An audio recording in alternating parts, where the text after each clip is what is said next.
Welcome to Unit 2. My name's Emma and I'm a teacher. I love learning languages. I'm fluent in French. I can speak some Spanish. And I'm learning Arabic. How many languages can you speak? I can speak Turkish, English and Spanish. I speak Arabic, French and English. In this unit, we'll look at the different tenses in English, with a special focus on auxiliary verbs. You'll practice making conversations with short answers and complete a survey to learn more about your classmates. In reading and speaking, you'll read an interesting article about two celebrities who love languages. You'll also watch a fascinating video about the world of subtitling.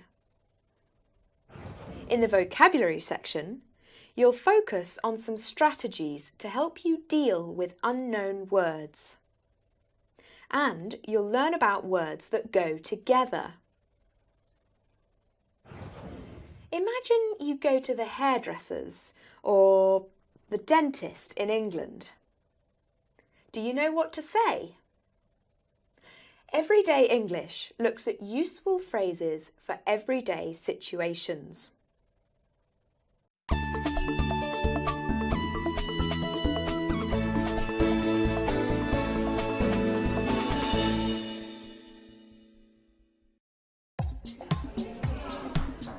The language that we speak isn't just a way to communicate between each other.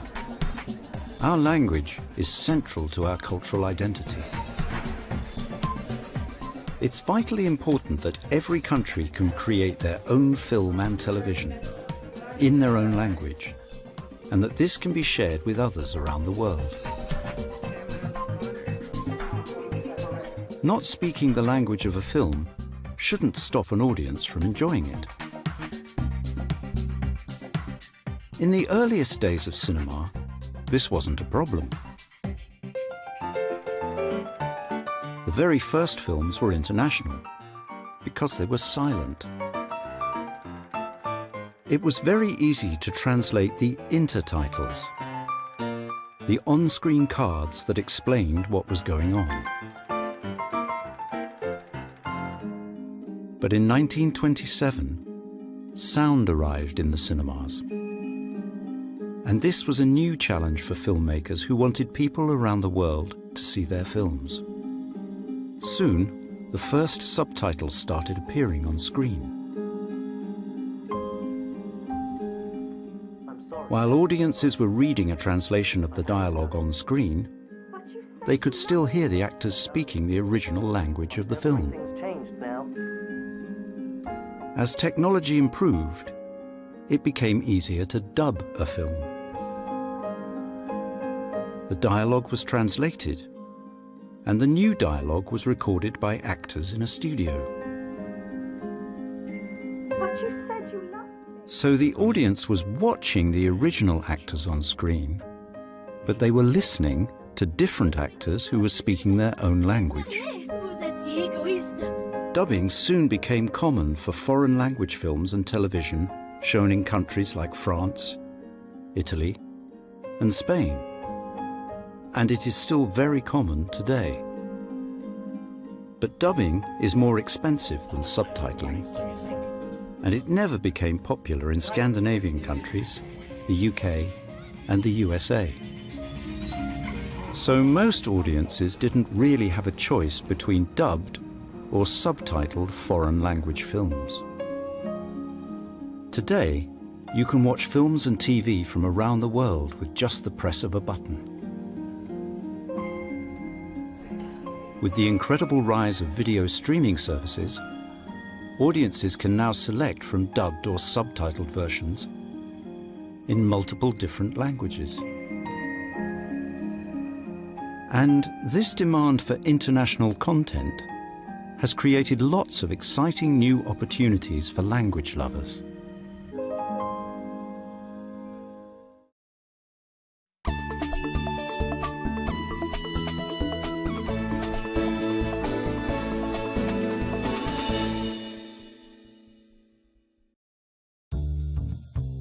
This is BTI Studios in London.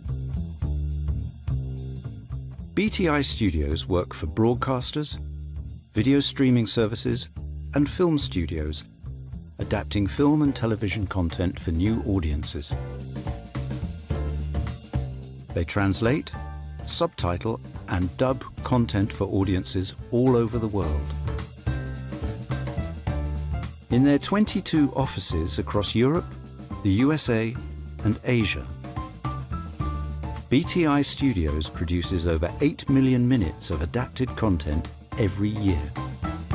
My name is Hilde Jorgensen. I'm from Norway, and I've been working and living in London for a little over 3 years now. I work for BTI Studios in Chiswick. I work as a subtitler and an editor. I do translation from English and the Scandinavian languages and German into Norwegian, and I do Norwegian and German into English.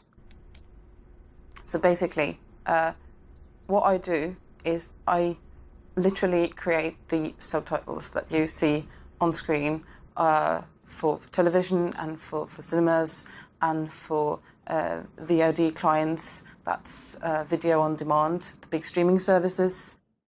All the subtitlers at BTI Studios are multilingual.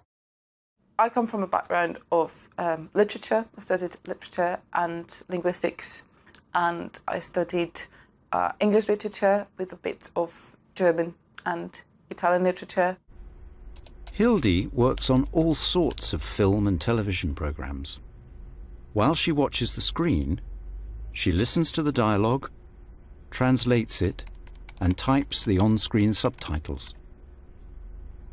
Literally what you see is what we do, the physical work of it, when the block appears on screen, how long it's there for, what it looks like, what it contains, and where it leaves, where it disappears. It's very challenging work, and she has to work quickly. We normally measure the time it takes based on like one program, one show, one episode should take about a day. So we should do approximately half an hour a day. That's first translation, which means that we do everything from scratch. Today, she is listening to a conversation in English, translating it in her head, and creating the subtitles in Norwegian on screen.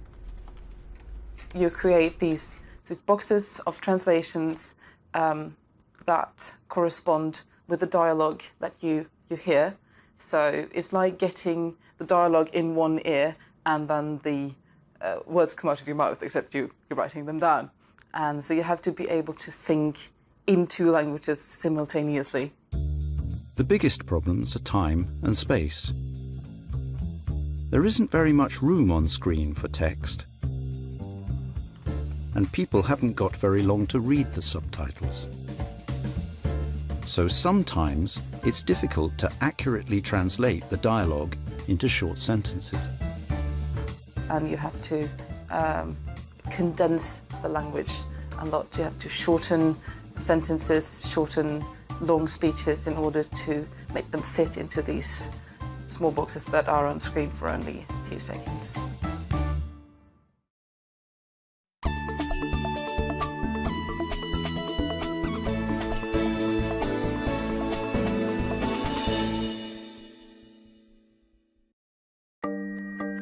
With recent developments in technology, voice recognition, and artificial intelligence,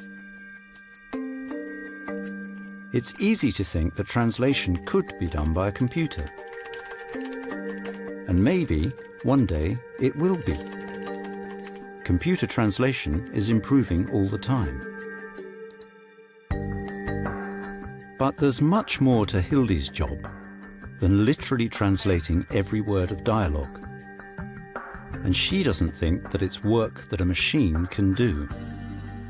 I personally would say that I am completely opposed to what we call auto-translation, which is basically letting a machine do the work and then just maybe looking through it and making small corrections.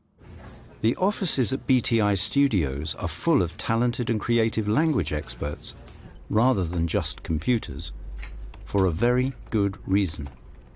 You can't train a machine to understand poetry and sense of humour and understand to read between the lines.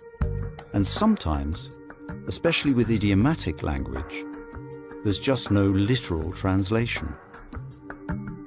And then Hildy needs to use her knowledge and experience to try to find the best possible translation.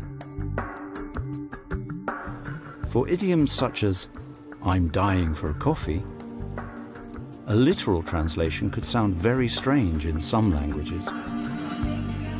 If I can't really find a good, accurate, literal translation, I try to remind the viewer of the context, try to use associative words for idioms and phrases like that. Subtitling isn't an easy job, but Hildy loves it. Although this job can be really challenging and demanding and tight deadlines, sometimes stressful, I really, really, really honestly love my job. I would definitely recommend this job to people who are passionate about languages, passionate about film, and want to do slightly different kind of translation work.